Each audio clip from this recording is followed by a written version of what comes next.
پہلا کیس ہی full court chief justice Qazi Faez Isa in action supreme court practice and procedure act پر آج سماعت ہوگی۔ چیف جسٹس کی سربراہی میں 15 رکنی فل کورٹ کیس سنے گا۔ پریکٹس اینڈ پروسیجر ایکٹ کے خلاف حکم امتناع ختم ہونے کا امکان۔ سابق چیف جسٹس عمر عطا بندیال نے ایکٹ کے خلاف حکم امتناع دیا تھا۔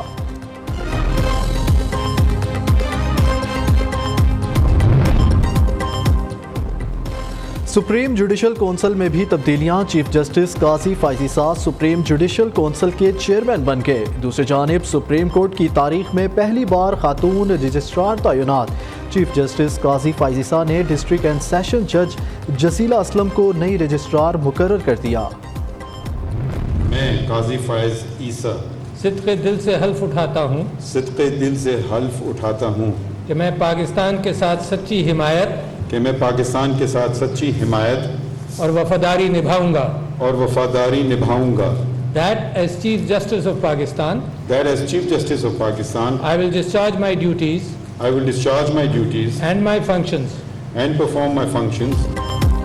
جسٹس قاضی فائز عیسیٰ نے نئے چیف جسٹس کا حلف اٹھا لیا۔ صدر عارف الوی نے نو منتخب چیف جسٹس قاضی فائز عیسیٰ سے حلف لیا۔ حلف برداری کے دوران چیف جسٹس کی اہلیہ سرینا عیسیٰ بھی ان کے ساتھ کھڑی رہی۔ پروقار تقریب میں نگران وزیر اعظم انوار الحق کاکڑ، گورنرز، نگران وزرائے اعلیٰ، ججز اور غیر ملکی سفارتکار شریک ہوئے۔ Army chief general Syed Asim Munir کی تقریب حلف برداری میں شرکت۔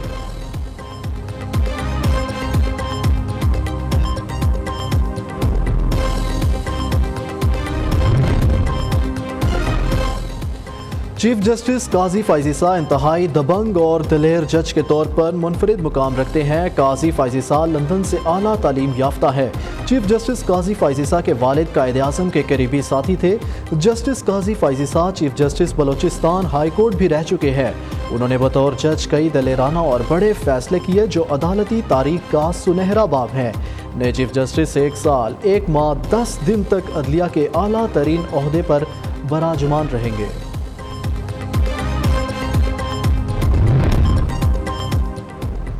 شہباز شریف کی قاضی فائز عیسیٰ کو چیف جسٹس پاکستان بننے پر مبارکباد۔ کہا اب عدلیہ میں عدل کی روایات کا ڈنکا بچے گا۔ دنیا میں پاکستانی عدلیہ کی ساکھ اور نیک نامی میں اضافہ ہوگا۔ دعا ہے نئے چیف جسٹس اپنی ذمہ داریوں میں سرخرو ہوں۔ عدل، آئین، قانون اور ضابطوں کی پاسداری سے ہی ممکن ہے۔ عوام عدل و انصاف کی پاسداری کے منتظر ہیں۔ امید ہے آج سے عدل کے ایوانوں میں انصاف کی واپسی ہوگی۔ اللہ تعالیٰ کے کرم سے نواز شریف کو مائنس کرنے کی کوشش ہر بار مائنس ہو گئی۔ مریم نواز کا مسلم لیگ نون کے مختلف اجلاسوں سے خطاب۔ حمزہ شہباز کی بھی شرکت۔ نواز شریف کے استقبال کی تیاریوں کی ذمہ داری رانا ثناء اللہ کے سپرد۔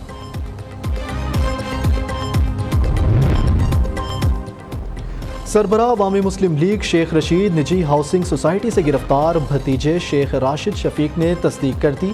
کہا پنجاب پولیس نے بڑے بھائی شیخ شاکر اور ملازم کو بھی حراست میں لے کر نامعلوم مقام پر منتقل کر دیا۔ اعلیٰ عدلیہ سے درخواست ہے شیخ رشید کہاں ہیں معلوم کیا جائے۔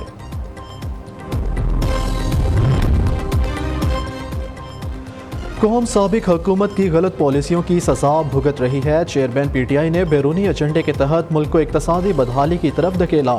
قیمتوں میں اتار چڑھاؤ، تیل کی قیمتوں میں اضافہ اس شخص کے معاہدوں کا نتیجہ ہے۔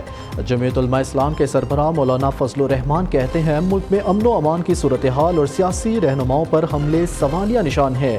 پاکستان اور افغانستان مشترکہ کمیشن تشکیل دے کر مسائل کے حل کی طرف بڑھ سکتے ہیں۔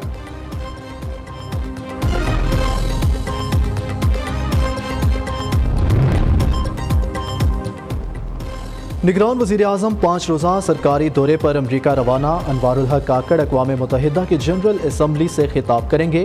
اقوام متحدہ میں عالمی رہنماؤں سے ملاقاتیں بھی ہوں گی۔ موسمیاتی تبدیلیوں سے متعلق عالمی کانفرنس میں شرکت بھی شیڈیول۔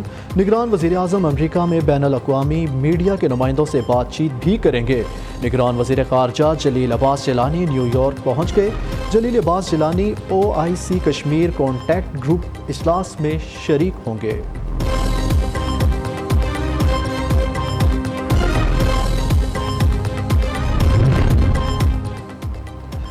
نگران وزیر اعلیٰ پنجاب محسن نقوی 5 روزہ سرکاری دورے پر چین پہنچ گئے۔ اعلیٰ سطح کا وفد بھی ہمراہ۔ وزیر اعلیٰ محسن نقوی چین میں بزنس کمیونٹی، سرمایہ کار کمپنیوں کے حکام اور صنعت کاروں سے ملاقات شیڈول۔ زراعت، آئی ٹی اور ٹیکنالوجی کے شعبے میں تعاون بڑھانے کے لیے بھی چینی حکام سے ملاقاتیں ہوں گی۔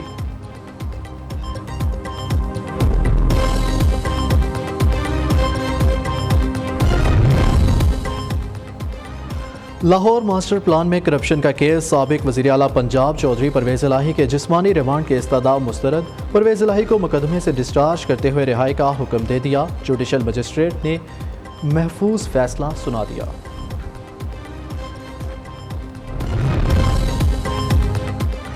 ایف آئی اے کا کرنسی سمگلرز اور حوالہ ہنڈی کے کاروبار میں ملوث عناصر کے خلاف ملک گیر کریک ڈاؤن۔ جہلم میں شاندار چوک میں کرنسی ایکسچینج پر چھاپا، 3 کروڑ 26 لاکھ سے زائد پاکستانی اور 1 کروڑ 44 لاکھ مالیت کی غیر ملکی کرنسی برآمد کر لی۔ 6 ملزمان گرفتار۔ راولپنڈی کے علاقے شمس آباد سے منی لانڈرنگ میں ملوث ملزمان پکڑے گئے۔ ادھر ڈیرہ اسماعیل خان میں پولیس اور کسٹمز حکام کی مشترکہ آپریشن، 15 کروڑ 37 لاکھ روپے مالیت کا نان کسٹم پیڈ سامان سمگل کرنے کی کوشش ناکام بنا دی۔ غیر ملکی کپڑا، سگریٹ اور دیگر سامان برآمد، ملزمان گرفتار کر لیے گئے۔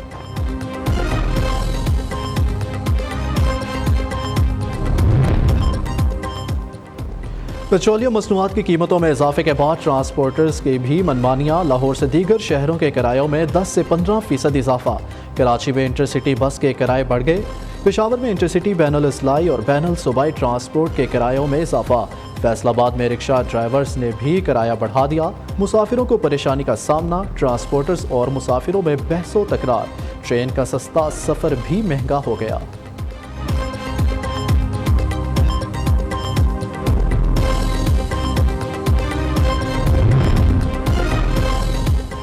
جماعت اسلامی کا مہنگائی کے خلاف آج پشاور گورنر ہاؤس کے باہر دھرنے کا اعلان۔ سراج الحق کہتے ہیں اب خاموشی موت ہے، عوام کو حق کے لیے گھروں سے نکلنا ہوگا۔ سابق حکمران جماعتیں اور نگران حکومت آئی ایم ایف کی غلامی میں ایک پیج پر ہے۔ ہم نے اس پانی مافیا کے خلاف کارروائی کا سلسلہ سٹارٹ کیا۔ ہم نے فیصلہ کیا کہ ان 7 ہائیڈرنٹس کتنا پانی کنزیوم کر رہے ہیں، کتنا نہیں کر رہے ہیں، یہ بھی تو پتہ ہونا چاہیے نا۔ تو ہم نے وہاں پر اب میٹرنگ سسٹم انٹروڈیوس کر رہے ہیں، اس کے آرڈرز پلیس کر دیے گئے ہیں۔ آئندہ چند ہفتوں میں انشاءاللہ وہ میٹرنگ سسٹم انفورس کر دیا جائے گا اور ہمیں ایگزیکٹلی پتہ ہوگا کہ کون سا ہائیڈرنٹ کتنا پانی استعمال کر رہا ہے۔ مرتضی وہاب پانی چوروں اور ٹینکرز مافیا کو لگام ڈالنے کے لیے پرعزم۔ ٹینکروں میں ٹریکنگ سسٹم لگانے کا اعلان، کہا واٹر ہائیڈرنٹس پر میٹرنگ سسٹم بھی نصب کریں گے۔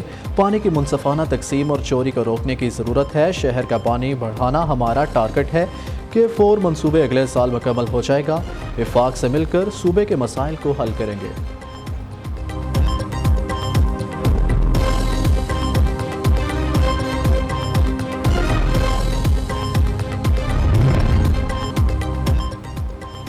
سیکیورٹی فورسز کا سوات میں انٹیلیجنس بیسڈ آپریشن، خواتین کو کوڑے مارنے والے گروپ کا دہشت گرد کمانڈر ہلاک۔ 7 سپتمبر کو پاک فوج اور سی ٹی ڈی نے فضاگٹ اور سوات میں کامیاب آپریشن کیا۔ آپریشن میں کلعدم تنظیم کا سابق سوات کا کمانڈر نیک محمد عرف نیکو مارا گیا۔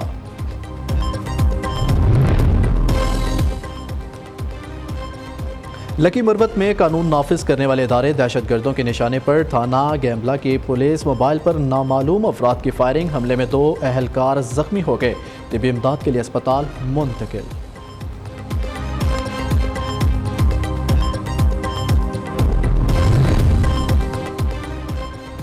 رانی پور میں گھریلو ملازمہ فاطمہ قتل کیس کا ایک اور تفتیشی افسر تبدیل۔ آئی جی سندھ رفت مختار نے ڈی ایس پی عبدالقدوس کلوڑ کو نیا تفتیشی افسر مقرر کر دیا۔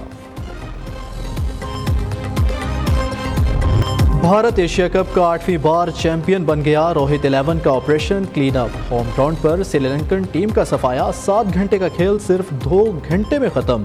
بھارتی اوپنر نے بآسانی 6.1 اوور پہ 51 رنز کا ہدف بغیر کسی نقصان پورا کر لیا۔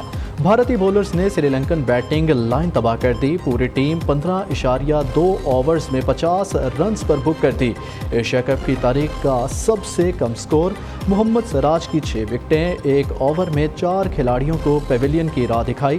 ہاردک پانڈیا نے 3، بمراہ نے 1 وکٹ حاصل کی۔ آئی لینڈرز کے 5 کھلاڑی کھاتا ہی نہ کھول سکے، صرف 2 کھلاڑی ڈبل فگر میں داخل ہو سکے۔ کوشل مینڈس 17 رنز بنا کر نمایاں رہے۔